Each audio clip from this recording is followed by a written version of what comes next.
शाईफेक प्रकरणी प्रवीण गायकवाडांचे गंभीर आरोप। हल्ला सरकार पुरस्कृत असल्याचा दावा।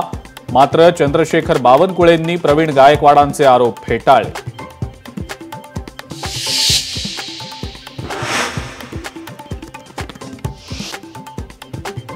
मुख्यमंत्री फडणवीसांकडून शाईफेक घटनेची दखल। आरोपींवर योग्य ती कारवाई करण्याचं दिलं आश्वासन।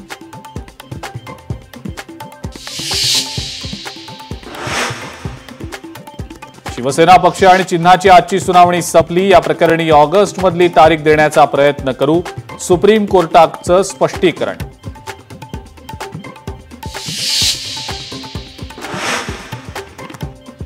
सत्ताधाऱ्यांमध्ये जयंत पाटलांच्या राजीनाम्याच्या चर्चा। मात्र जयंत पाटलांचा राजीनामा पाहिला नाही, वाचला नाही, सुप्रिया सुळेंचं वक्तव्य।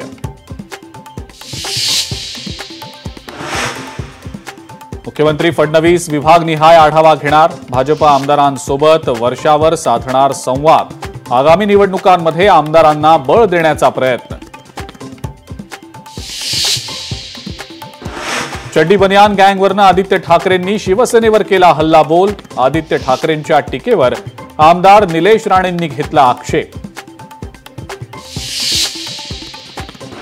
मुंबईतल्या कुर्ला आयटीआयमध्ये 9,000 झाडं तोडल्याचा आदित्य ठाकरेंचा गंभीर आरोप। तर एकही झाड तोडलेलं नसल्याचं मंत्री मंगलप्रभात लोढांकडून प्रत्युत्तर।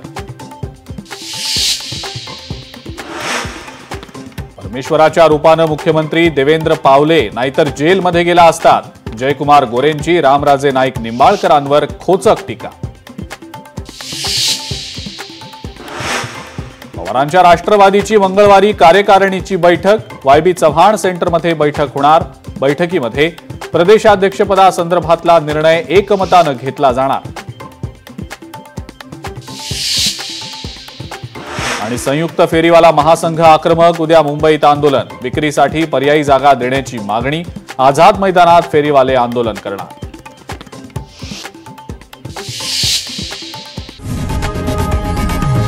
लोकशाही मराठी ऐका, पहा, जागरूक रहा।